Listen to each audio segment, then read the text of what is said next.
Terima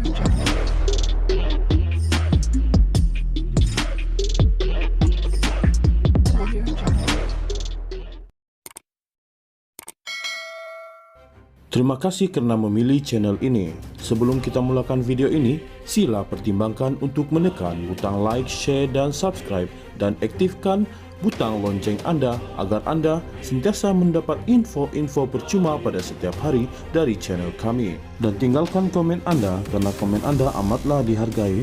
Terima kasih. Tun Dr. Mahathir Mohamad dinasihatkan supaya berhenti daripada terus bercita-cita mahu menjadi Perdana Menteri lagi kerana tempo yang pernah dinikmati hampir 24 tahun sudah cukup.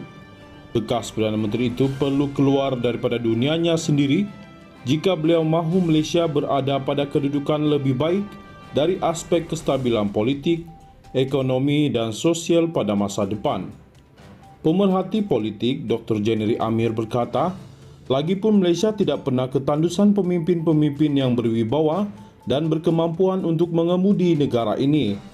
Jika semua pihak meletakkan kestabilan politik, pengukuhan ekonomi dan masa depan rakyat sebagai keutamaan, mengulas lanjut mengenai tawaran Mahathir untuk menjadi Perdana Menteri dalam tempoh setahun jika gerakan tanah air GTA diberi mandat pada pilihan raya umum ke-15, Jennery percaya tiada rakyat di negara ini yang masih mempercayai Mahathir selepas langkah Sheraton. Malah, kepercayaan kepada ahli Parlimen Langkawi itu juga merundum selepas beliau mungkir janji untuk menggantikan Datuk Seri Anwar Ibrahim sebagai Perdana Menteri. Berdasarkan apa yang berlaku, saya tidak tahu mengapa beliau masih memikirkan layak menerajui negara lagi. Saya percaya rakyat sudah tidak mempercayai beliau. Cukup-cukuplah. Kalau dibuat survei pun saya yakin majoriti rakyat tidak lagi mahu beliau. Mahathir perlu berhenti untuk menyatakan orang lain tidak bijak, tidak upaya menerajui negara kecuali beliau sahaja katanya kepada Malaysia Gazette. Kata Jennery, pada usia sekarang Mahathir sepatutnya bersara secara total dan menyokong jika ada pemimpin-pemimpin yang lebih baik untuk mengemudi negara ke landasan yang betul dan tepat. Sementara itu, Profesor Madya Dr. Muhammad Izzani Muhammad Zain juga berpendapat adalah tidak wajar memberi peluang ketiga kepada Mahathir untuk menjadi Perdana Menteri.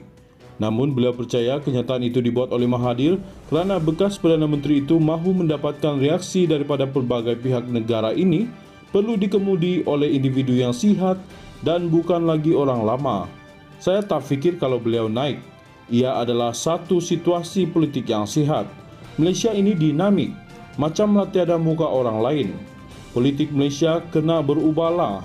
Beliau Dr. Mahathir sepatutnya memberi laluan dan sokongan kepada kepimpinan baharu, bukannya beliau naik lagi.